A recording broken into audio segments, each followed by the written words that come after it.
Բարև ձեզ հարգելի հայրենակիցներ, ես Մարատ Հակոբյանն եմ Կիևից։ Այսօր Ուկրաինա-Ռուսաստանի լայնածավալ ներխուժման 1147-րդ օրն է։ Դες համար կարճ եթեր եմ կազմակերպել, քանի որ Հայաստանում սկսվել են խորհրդարանական օրերը։ Աշխատենք շատ չծանրաբեռնել, զուտ փորձենք հակիրճ տեղեկացնել կարևորի մասին։ Ցանկանում եմ իմ երախտագիտությունը հայտնել մոտիվացնող մեկնաբանությունների համար, լայքերի, ալիքին բաժանորդագրությունների եւ մեր հաղորդումները տարածելու համար։ Իրոք շատ եք օգնում, շատ շնորհակալ եմ։ Անցնենք ռազմաճակատի լուրերին։ Լարված մարտեր են ընթանում գրեթե ողջ առաջնագծի երկայնքով։ Ուկրաինական ստորաբաժանումները շարունակում են ի թիվս այլ առաջադրանքների հատուկ խորհրդանշական հարվածներ հասցնել հակառակորդին Ծաղկազարդի օրը Սումիում քաղաքացիական զոհերի սպանդ կազմակերպելու համար։ Ինչպես երեկ ասացի, Սումիի պատասխանը երկարաժամկետ կլինի, ռուսները դեռ երկար կզգան պատասխանի ծանրությունը իրենց վրա եւ ոչ միայն Սումիի համար։ Մեր Telegram-ի ալիքում շատ դիտարժան կադրեր կան, վստահ եմ շատերդ արդեն տեսել եք, բավականին ոգևորիչ է։ Եթե երեք ամենադիտարժան իրադարձությունները եղել են Բելգրադի մարզում, ապա այսօր տպավորիչ տեսագրություններ կան Կուրսկի մարզից։ Հիշեցնեմ, որ հենց Կուրսկի մարզից էին բալիստիկ հրթիռներ արձակել Խաղաղ Սումի քաղաքի դեմ Ծաղկազարդի օրը։ Մեր տեղեկություններով խոցվել է ռուսական երկու խոշոր օբյեկտ 3, որոնցից մեկը զինամթերքի պահեստ էր, իսկ երկրորդը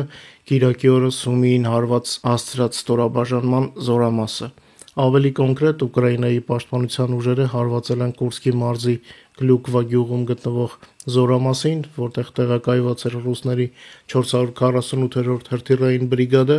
որը ըստ որոշ տեղեկությունների 2 օր առաջ գնդակոծել է Սումի քաղաքի կենտրոնը։ Մեր եթերի պատրաստման պահին Ուկրաինայի գլխավոր շտաբից այլ մանրամասներ չկան, ըստ երևույթին ճշգրտումներ են ընթանում։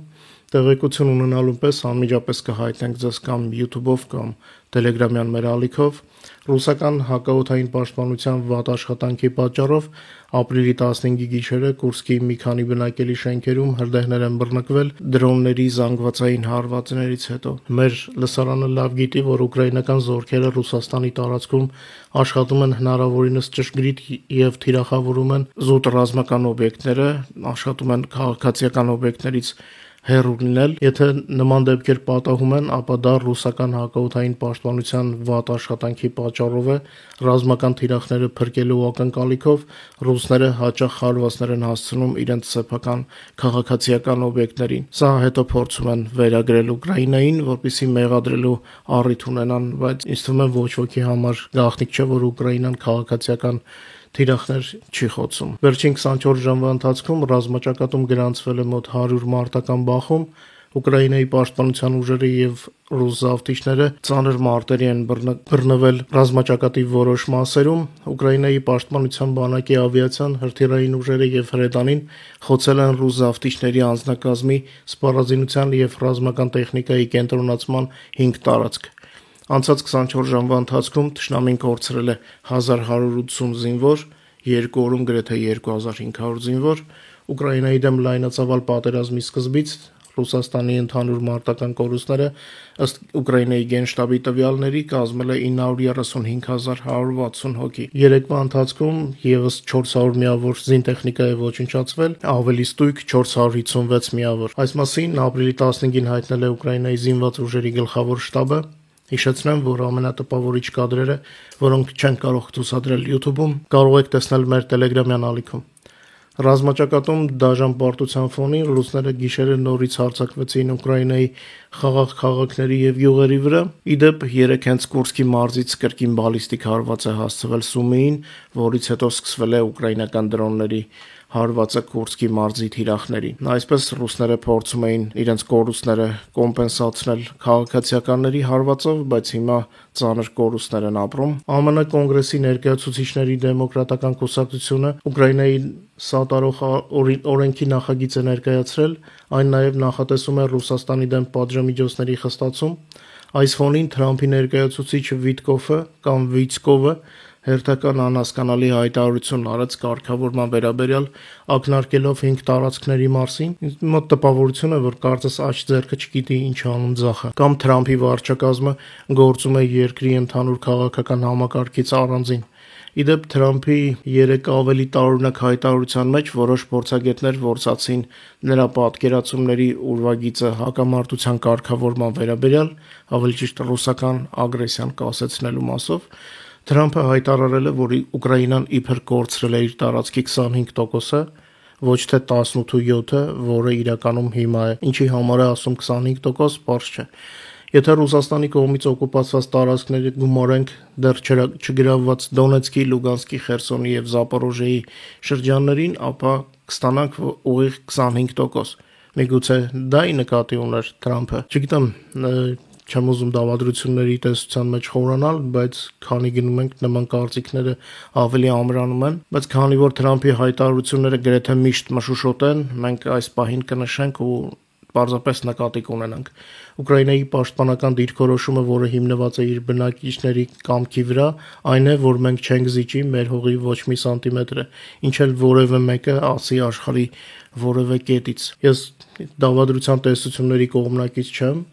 բայց կարծես թե Թրամփն ու Պուտինը նույն ալիքի վրա գտնվեն։ Պուտինը շտապում է իրականություն հարմարացնել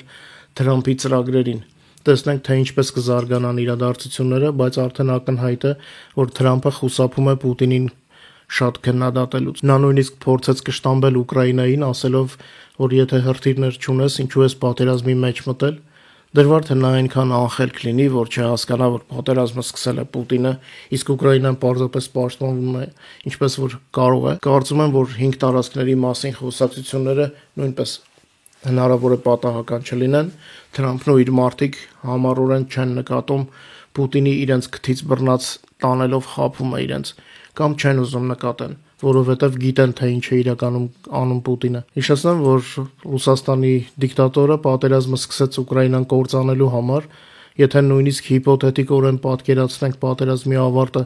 այդ 5 տարածքների խլումով, ապա դա հենց նշանակում է Պուտինի պարտությունը եւ ոչ թե հաղթանակը, հենց Պուտինի շրջապատի եւ իր սեփական ժողովրդի աչքում։ Պուտինը պատերազմը սկսել է Ուկրաինայի համար, այլ ոչ թե որոշ շրջաններ խլելու։ Նրա զորքերը շարժվել էին դեպի Կիև եւ քաղաքը շրջափակման մեջ պահել գրեթե 2 ամիս, ոչ թե Դոնեցկի եւ Լուգանսկի համար, հա։ Պուտինը իմանալով Ուկրաինայի պոտենցիալը վախենում է մեզանից եւ հասկանում է, որ եթե հիմա մեզ ամբողջությամբ չգրավի, ապա ինչ էլ լինի, մենք կվերադարձնենք մեր տարածքները։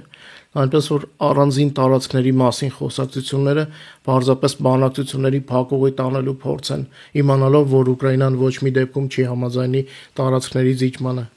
Կամ Թրամփն էլ է սրան հարում այս տարբերակին, կամ միգուցե այլ խորը ինչ որ դագավառնյակ կա, հա, այսպես ասած։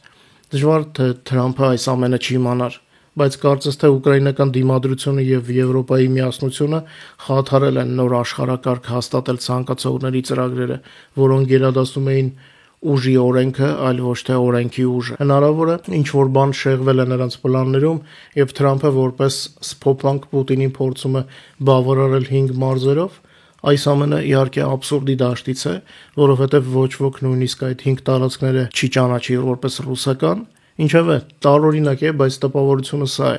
Կապրենք կտեսնենք ինչպես կզարգանան իրադարձությունները, պարզապես դասական վերլուծությամբ Թրամփի գործողությունները հնարավոր չէ վերլուծել, այդ իսկ պատճառով տարբերակներ ենք փորձում վերլուծել։ Համենայն դեպս մեր եւ Եվրոպայի դիրքորոշումը ոչ ոքի շանսեր չի թողնում այս դագավառնյակ կոչեցյալները իրականացնելու։ Եվրոմիությունը աշխատում է Ռուսաստանի դեմ պատժամիջոցների նոր 17-րդ փաթեթի վրա, որը մայիսին կարող է ներկայացվել արտգործնախարարների քննարկմանը։ Այս մասին Լյուքսեմբուրգում Եվրոմիության խորհրդին նիստից հետո հայտարարել է Եվրոմիության արտաքին գործերի գերագույն ներկայացուցիչ Կայա Կալասը։ Իմջալոց գերմանացի պահպանողական առաջնորդ Ֆրիդրիխ Մերցը, որի մայիսի սկզբին պետք է հաստատվի Գերմանիայի կանցլերի պաշտոնում, կարող է իր առաջին արտասահմանյան այցը կատարել Ուկրաինա իր նոր զբաղեցրած պաշտոնում։ Այս մասին գրում է գերմանական մամուլը, հղում անելով Բերլինի եւ Բրյուսելի իր աղբյուրներին։ Իդրեպ Ֆրիդրիխ Մերցը հետաքրքիր հայտարարություն է արել Տաուրուս հրթիռների եւ Ղրիմի հետ կապված։ Նախատեսում եմ վաղը եթերում խոսել ձեզ հետ այդ թեմայով, եթե ոչինչ չխանգարի։ Ինչևէ, ձեզ կարճ ներկայացրեցի ռազմաճակատի իրավիճակը, Ռուսաստանին հասցված հերթական պատասխանը, նրանց զոհերի նոր թիվը, որ արդեն գերազանցել է 935,000-ը։ Ինձ թվում է կարճ եթերի համար այս ամենը բավարար է։ Այսօր այսքանը, ձեզ մաղթում եմ առողջություն եւ լավ երեկո։